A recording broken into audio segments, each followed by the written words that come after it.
Good afternoon, Happy New Year, and welcome to AIADA's AutoTalk. I'm your host, Rachel Soleimani. Today, we have a special pre-NADA show presentation, so join me in welcoming back our good friend, Kerrigan Advisors founder and managing director, Erin Kerrigan. Erin, I know you have a lot to get to today, so I'm going to let you take it away. Okay, thank you, Rachel, and thank you, AIADA, for the opportunity to present Kerrigan Advisors buy-sell market outlook and valuation expectations for this exciting 2024. Like 2023, this year will present some challenges when seeking to forecast the quote-unquote new normal for auto retail. During our time together on this presentation, I'll review our firm's analysis of both 23's buy-sell market and trends we expect for 24, particularly related to valuation. Now, you're going to see I'm employing a political theme for today's discussion. After all, it is an exciting presidential election year. I think the New Hampshire primaries are going on right now. And like the unprecedented nature of politics, the buy-sell market continues to surprise, with transactions hitting a new record in 23, increasing 11.5% over 22. Kerrigan Advisors was truly honored to participate in this deal momentum, with our firm's clients receiving a record $2.6 billion in financial proceeds from the sale of their dealerships. Valuations clearly remained strong throughout the year and the market highly active. Not something, frankly, we would have expected going into last year, particularly as earnings started a meaningful contraction and interest rates remained highly elevated, 12 times higher than they were in 2022. Now, declining earnings and high interest rates are frankly not a recipe for deal activity and strong valuations in our experience. So what caused this anomaly? The primary driver was the continued strength of the industry's balance sheet. Auto retail has amassed nearly $250 billion in pre-tax profit in just 4 little short years. As a result, the industry has an overabundance of cash at a time when auto dealerships remain highly profitable. Now, clearly not as profitable as they were in 22, but much more profitable than pre-pandemic periods. In our experience, buyers can and they will pay for acquisitions with their own capital, somewhat avoiding the debt markets and thus reducing the impact of rising borrowing costs on the buy-sell market and blue sky values, leaving valuations in many cases at record levels or only slightly below all-time records. Also, while the Kerrigan Index is down from its peak, as you can see here, its peak was in 21.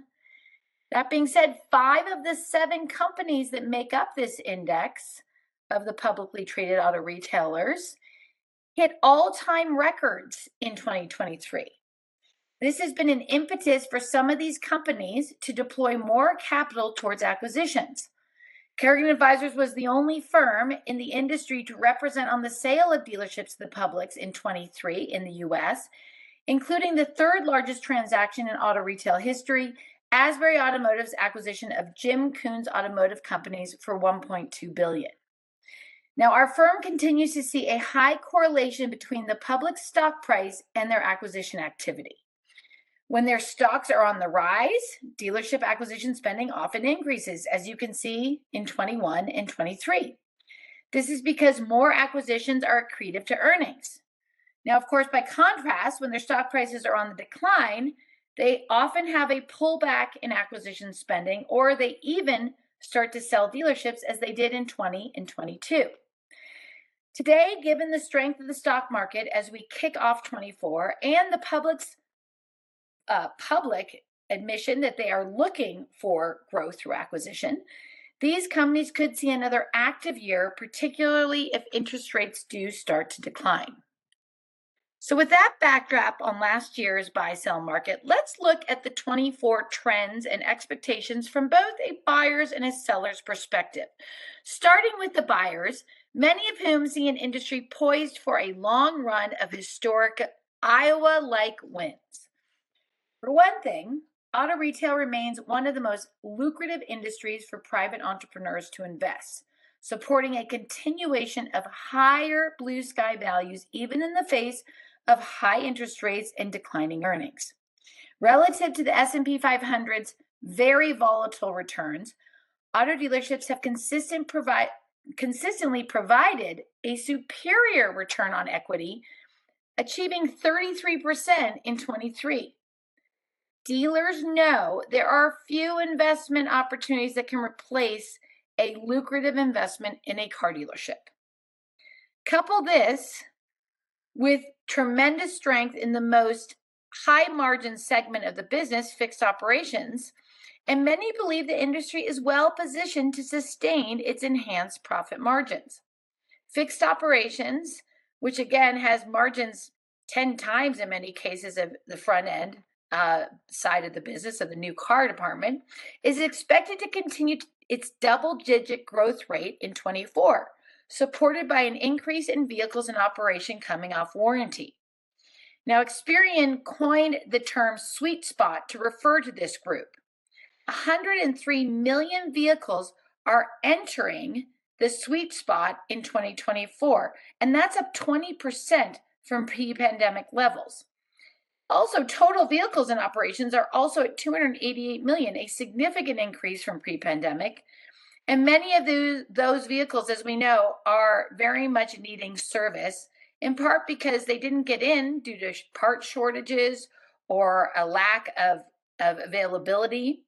This too is expected to fuel robust growth in fixed operations, as we believe there is some pent-up demand there. Also, average new vehicle gross profits remain very high, 140% above pre-pandemic averages in terms of new vehicle grosses per vehicle, which is particularly impressive given inventory levels have risen more than 167% since 21. Obviously lessening the supply-demand imbalance, which originally drove up grosses. Perhaps improved profit margins may be stickier than some expected. Particularly, by the way, if vehicle affordability, which has been a drag on the SAR, starts to improve and if interest rates decline.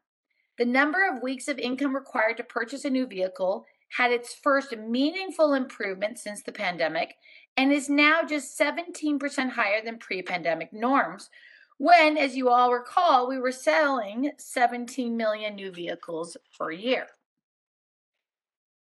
With this positive outlook of the whole industry, many buyers are particularly optimistic on growth markets in our country. Florida and Texas, of course, being the top ones. They are the most requested by buyers. 28% of the buyers in our database request Texas and 34% Florida of the 1,000 buyers in Kerrigan Advisors proprietary database. These growth markets, along with much of the Southeast and part of the Mid-Atlantic, are breaking records in valuation. By way of example, Toyota dealerships we recently represented in Texas and Florida are averaging blue sky values as a percentage of revenue well over 75%. That's an all-time high. Interestingly, the publics also are allocating their spending primarily to these growth areas. You can see that 68% of their spending was in the Mid-Atlantic last year and 17% was in the South, while just 2% was in the Northeast. In addition to geographic bias for some buyers, we do see the largest consolidators, both public and private, continue to elephant hunt as they see scale as a key imperative for their future success, wanting to really enter markets and have significant market share, particularly when they are entering a new region. This, of course, was one of the attractions for Coons, for Asbury, who wasn't in the market, and likewise the recent announcement of our client Leith that was sold to Holman, when they entered in that market. That was a big reasoning for that monumental transaction. With that backdrop on the buyers, let's turn to the sellers, many of whom are considering a sale in part because they are tired of the OEMs and distrustful of the future of the business model, much like some of our politicians who have also chosen to exit politics. In an evolving auto retail environment, dealers are facing a crossroads to either grow their enterprise or exit. With franchise valuations still above pre-pandemic levels, an increasing number are dedicating their capital to acquiring dealerships, and some are saying, okay, this is the time to consider to get out, while blue sky values remain very high. And there does seem to be more operating risk on the horizon, particularly with the government mandated EVs. Also, many are aware that proprietary technologies could become a key ingredient to retailing success in the future, and that will require very large balance sheets. The best evidence of this is the tremendous demand, in our view, of the Pendragon transaction over in the UK. The three publics were clamoring over themselves to try and acquire that group, not so much for the dealerships, but for the technology that was embedded within Pendragon that was so unique and they thought so valuable to the future of their retailing model. With the AI revolution well underway, auto retailing will undoubtedly continue to change, making the pre-pandemic way of life a vestige of the past. And it appears OEM executives agree with this sentiment. Kerrigan Advisors 23 OEM executive survey of over 1,000 executives, over 100 executives, not 1,000, 100 executives, found that a significant number expect to see changes on the horizon. You can see here that only 32% see the pricing of EVs to be done the traditional way with MSRP and negotiation. Only 34% think that we won't see an agency model coming into the US. And only 17% believe that dealers will continue to be the primary owner of the customer relationship and data. In essence, the OEMs have big plans to muscle their way into the retailing model of the future. However, with EV inventories piling up, dealers question whether this is such a good strategy. This is particularly concerning when also considering that the OEMs do expect dealers to continue to bear the brunt of the real estate investment. You can see here that even with the onset of EVs, which will have much less service and also with lower inventories and more digital retailing, OEM executives surveyed by Kerrigan Advisors expect no reduction in dealership facility expenses. Most of them, that is. Most project facility costs will either stay the same or rise. Now, these incongruent expectations only serve to sow seeds of doubt in some longtime dealers and become the impetus to consider a sale, particularly as blue sky values remain at historically high levels. Not surprising, the rise in buy-sell activity last year was in part because we did see an increase in dealerships for sale, resulting in more acquisition opportunities for the many buyers looking to grow. According to our survey of over 600 dealers, and this is our 5th annual Kerrigan Dealer Survey, the percentage of dealers seeking to sell dealerships rose 202%, and that's compared to a decline in those seeking to acquire. Now, that being said, we do believe and experience that we are still in a seller's market for most dealerships, simply because nearly half of all dealers are still looking to acquire dealerships with all that cash that are sitting on their balance sheet. The industry's concern about the evolving auto retail environment, though, for sure is exacerbating the need for scale to succeed, both on a rooftop level and also on a dealership group level. Large balance sheets, proprietary technology, significant market share, and high volume dealerships seem to be the recipe for future success. You can see here that dealership groups with greater than 11 stores are the fastest growing segment of our industry, while those with 5 or fewer are the ones that are getting out. Now, of those dealers seeking to sell, domestics still lead. Over half of the buy-sells in 23 were domestic.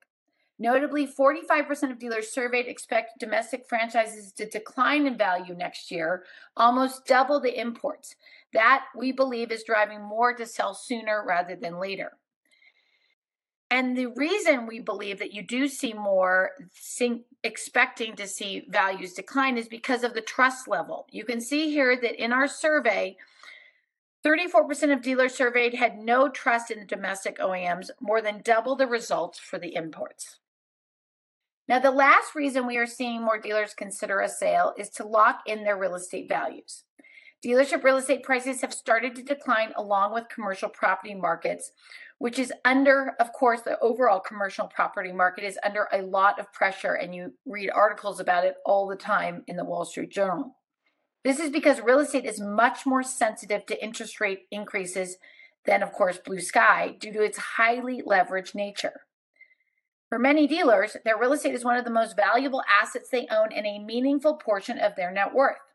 Some are considering a sale to ensure they lock in higher real estate values before appraisals start to reflect declining commercial property comps. We are increasingly finding that with our clients, their appraisals are coming in lower than they had expected. So this is a real concern for some sellers. This brings me to another key valuation discussion, and that is, of course, blue sky. Always a hot topic and challenging to assess.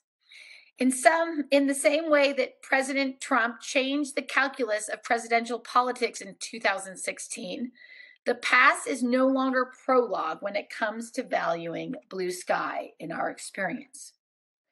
Now, while blue sky has always been a product of a buyer's expected future earnings, how buyers estimate those future earnings has become more difficult, especially after the tremendous gyrations we saw in earnings over the last 4 years, with profits skyrocketing 48% in 20, the turquoise line on the slide, 92% in 21, and inching up even higher at 9% in 22 to hit a peak.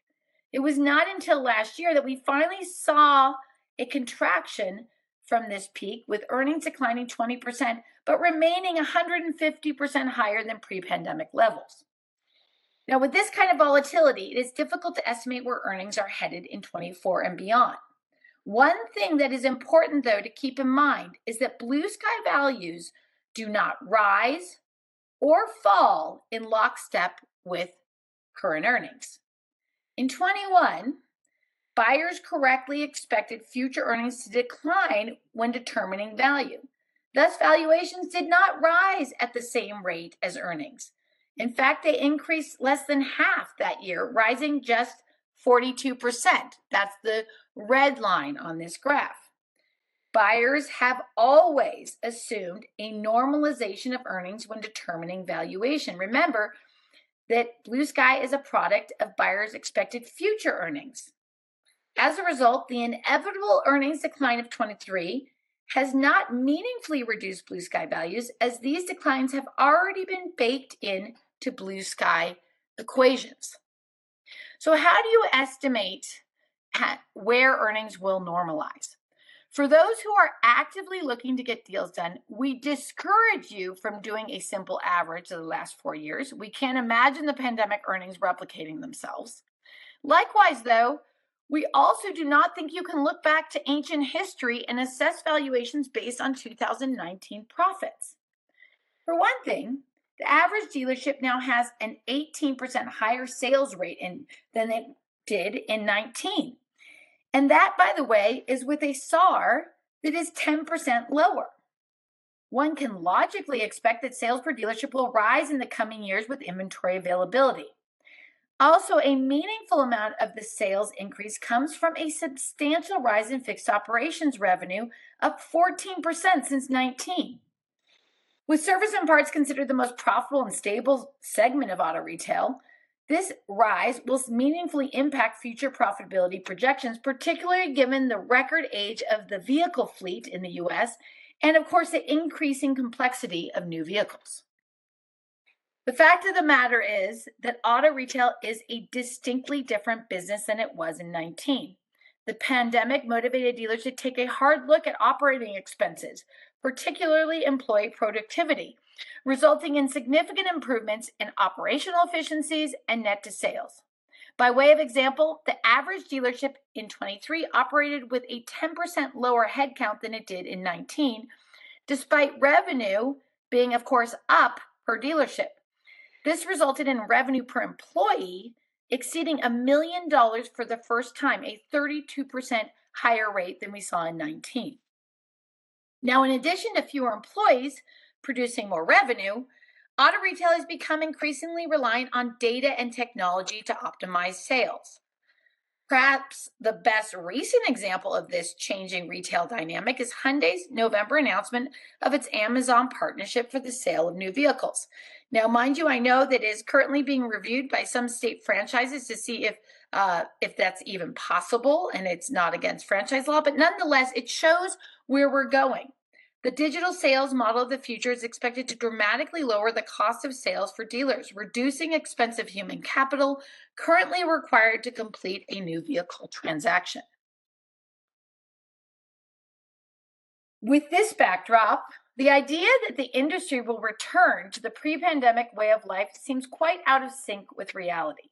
Buyers who seek to superimpose 19 earnings as a replacement for projecting normalized earnings are overlooking the substantial and evolving differences between the pre- and post-pandemic auto retail business.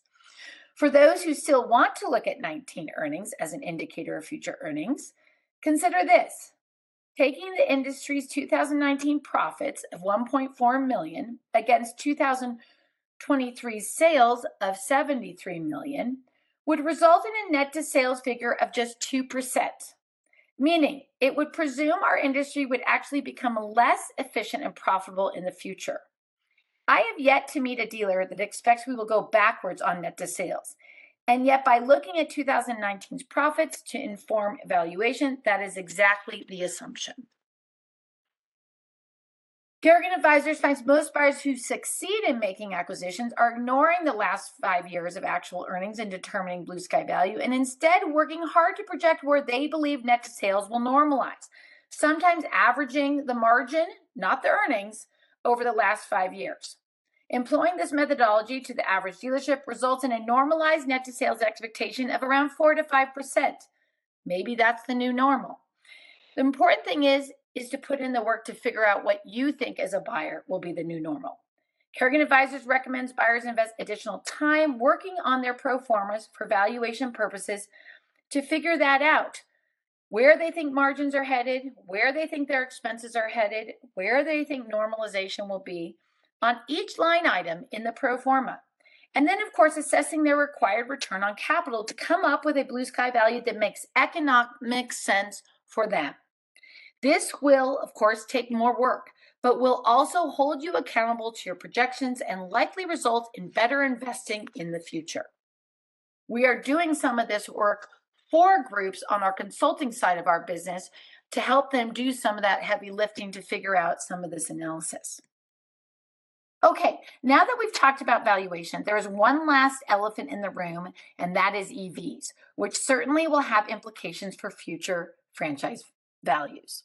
No matter what California Governor Gavin Newsom thinks, the majority of U.S. consumers are unattracted to the logistical challenges associated with the EV ownership, particularly given EV price tags are about 45% higher than their comparable ICE vehicles.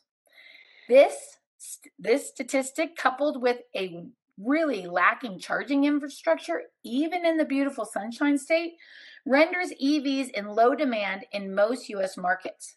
Weak EV demand is resulting in an increase in EV discounting at the dealer level, led by Tesla, which reduced prices 22% last year, torpedoing EV used vehicle prices.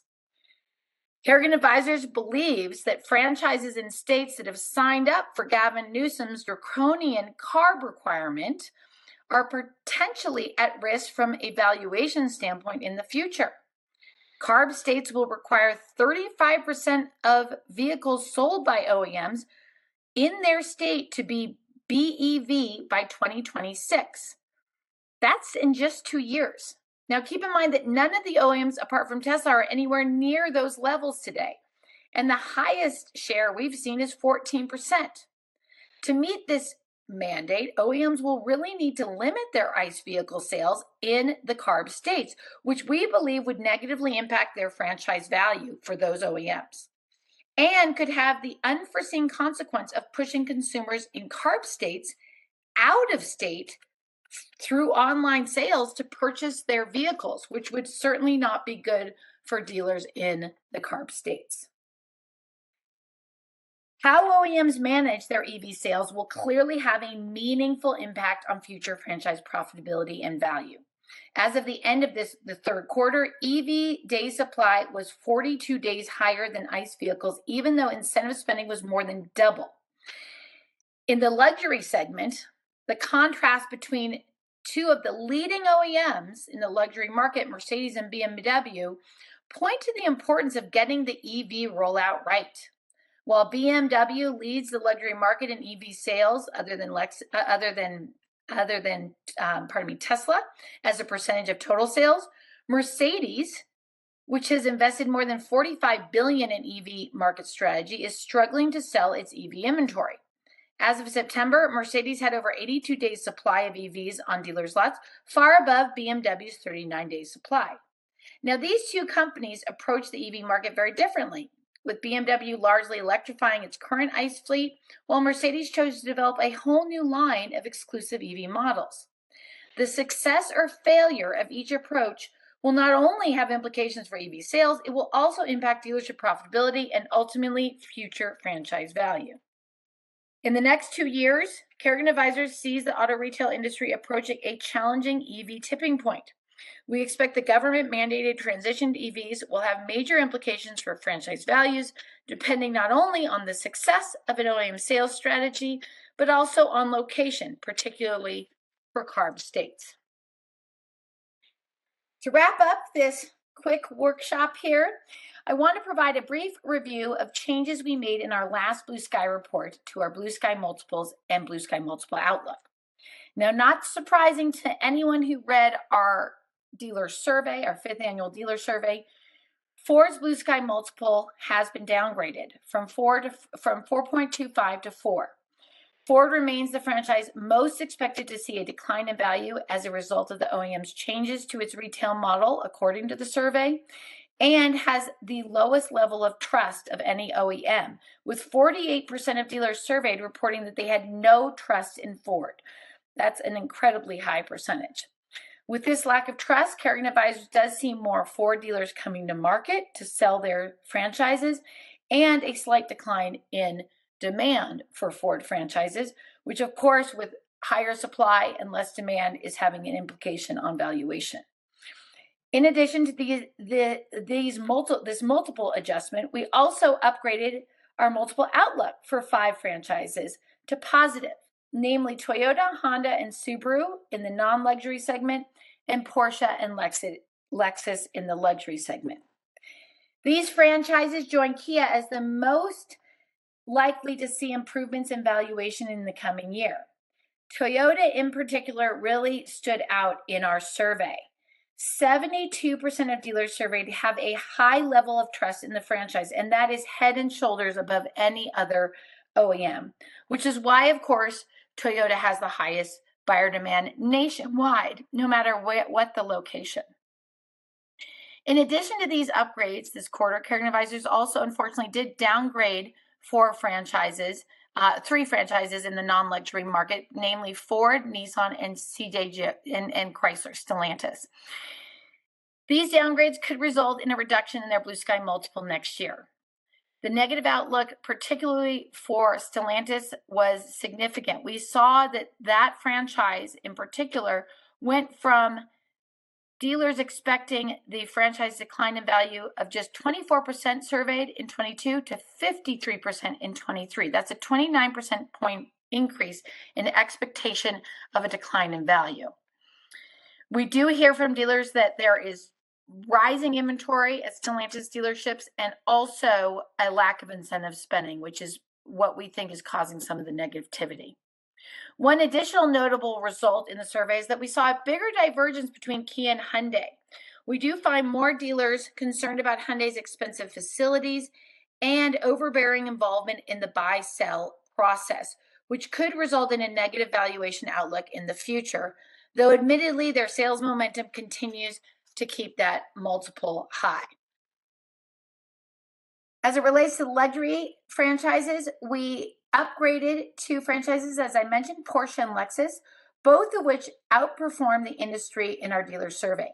Demand for these franchises nationwide remains very high, with record valuations continuing to get set and tremendous support and belief in those two OEMs. To finish up this presentation and to continue with the political theme, while there may be more headwinds in auto retail and our political atmosphere, dealers, like our beautiful American democracy, have proven time and time again that they have what it takes to succeed no matter what the odds. As George Washington aptly stated, perseverance and spirit have done wonders in all ages. That certainly has been the case for car dealers. Thank you so much, and I hope to see you at NADA next week, where I will be leading a buy-sell panel at the JD Power Summit on February 1st in the morning with these incredible dealers, where we'll talk about this concept of is scale so important to owning dealerships and operating dealerships in the future. It should be a really dynamic buy-sell panel and dealer panel, and I really hope to see all of you there. And with that, I will wrap it up. And if anyone has any questions, please do not hesitate to email me or call me. Our contact information is on our website, and I'm always happy to have a confidential conversation. Thank you so much, Rachel. Erin, thank you so much for joining us today. We know how busy you are prepping for NADA, and we appreciate having you on. To those on the line, as Erin said, you can find her on Thursday, February 1st at 9:05 a.m. at the JD Power Automotive Summit dealer panel for Get Big or Go Home or Not. And that will be in the Rose Ballroom on the 3rd level of Resorts World Las Vegas. You will all be receiving a copy of this webinar by the end of this week. For more information about AIADA, visit aiada.org. Thanks for tuning in and have a great day, everyone.